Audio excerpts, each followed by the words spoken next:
Hey guys, this is the Fat Panda.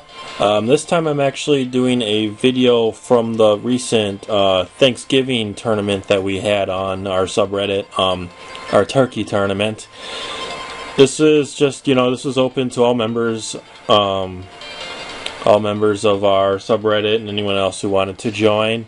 It's just a standard double elimination tournament.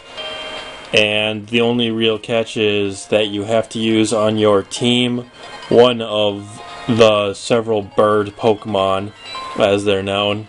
There are standard, it's anything that looks or is a bird.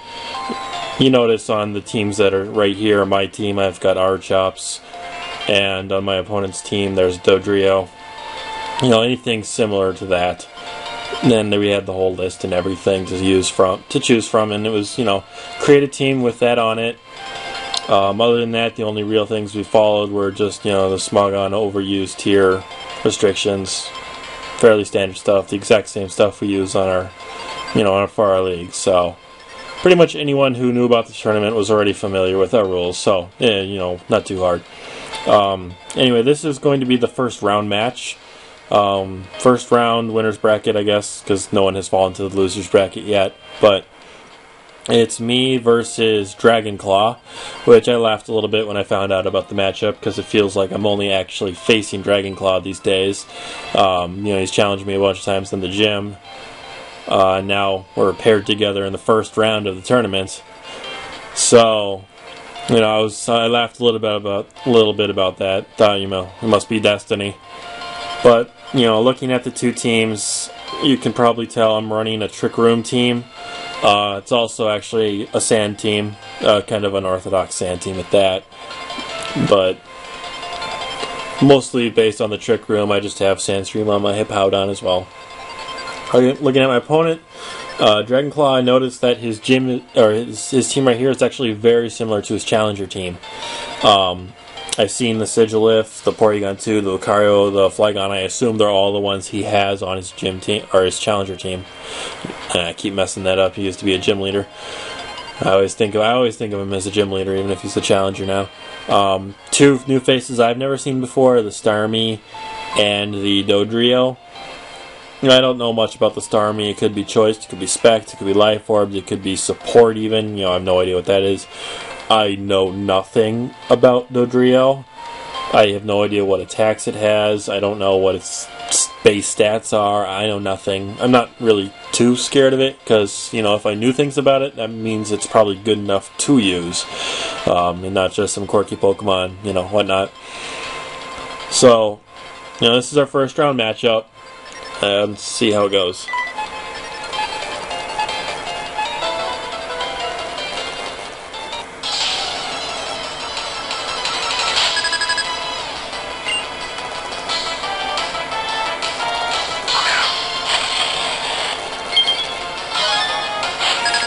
So he leads with his Flygon, and I lead with my Bronzong.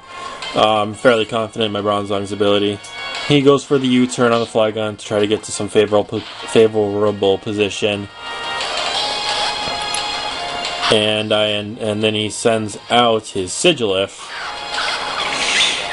to try and get some boosts in, I assume. I go for the Trick Room, of course. And here I go for and he gets burned. And I actually ended up going for the Gyro Ball. I was just curious to see how much this did. I was hoping for at least half to force the Sigilif to start roosting. It doesn't do nearly that much, unfortunately. And he goes for the Cosmic Power. At this point, I'm just like, I go for another Gyro Ball. I know this turn he's probably going to roost, but I felt like doing a little bit more damage to him, forcing him into constantly spamming this roost over and over again, so he can't actually really boost or do anything to my Bronzong with a stored power, or maybe a Psycho Shift or something like that. But I actually then just go for the Explosion. It is boosted by a normal gem. I wasn't sure if it would take out Sigilif, to be honest, but I really just wanted that free switch in. I knew that this turn he'd probably go for the Roost anyway, and not a Cosmic Power, because he assumed I'd be going for a Gyro Ball.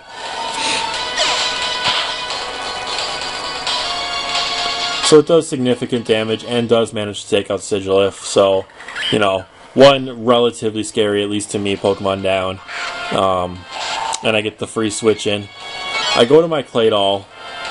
I figure the Trick Room's about to end anyway, because I've, used 3 attacks, so I just go for the Ice Beam here while Trick Room is up. I kind of expected a switch out. Claydols often carry Ice Beam, or at least the ones I use do. Granted, who knows, Claydol has Ice Beam to start with. How many people use this guy anymore? So I do get the free kill on the Flygon.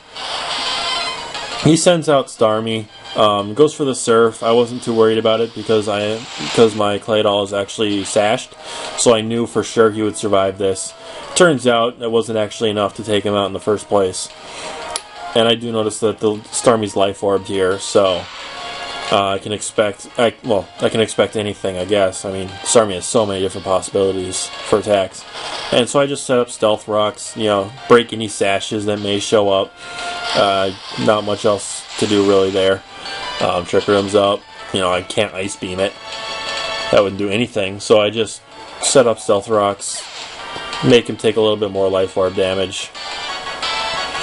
Then I send in my Reuniclus. I was half expecting a switch to either Dodrio or Porygon 2 here, because I was going for the Shadow Ball. Instead, he actually switches to Lucario, which I found interesting. So, I mean, he eats the Shadow Ball. It does a little bit of damage.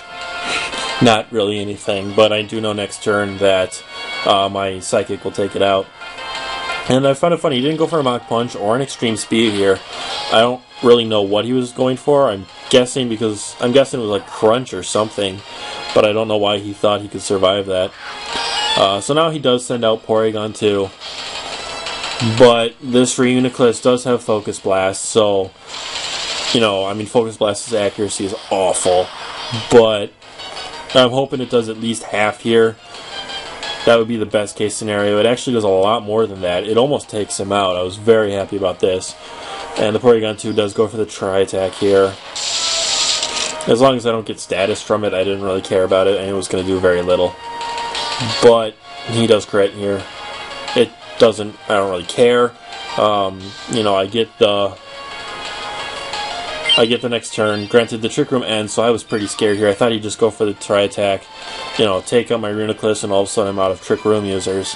But he actually goes for the Recover, which I found interesting, so I get my Trick Room off for free. I was fully expecting that not to happen. And go for another Focus Blast. I get lucky. Anytime I land 2 70% accuracy attacks in a row, I consider that lucky.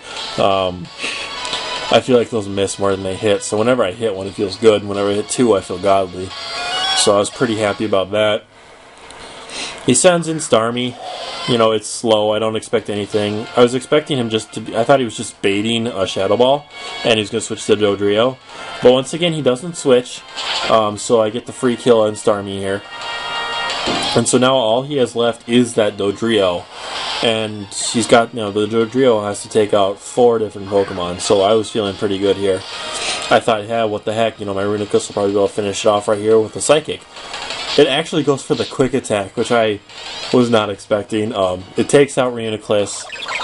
I mean, I don't see Quick Attack on anything, ever, except once in a while Terrakion.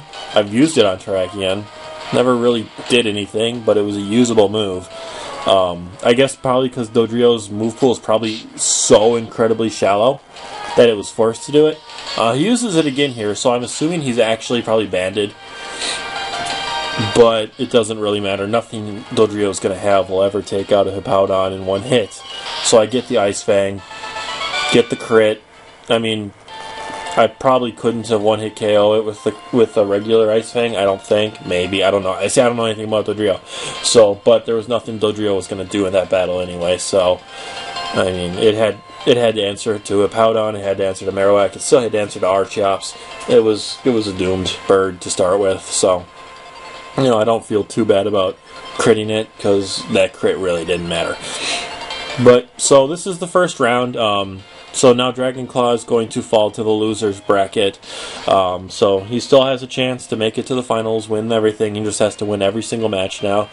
I'm going to move on to the second round. I don't know who my opponent is yet. It has not been decided. It will either be a Lidsel or the Alpha Ranger. Whenever I get that battle done, I will record it as well. I'm probably going to release all these at the same time when the tournament is over. So, you know,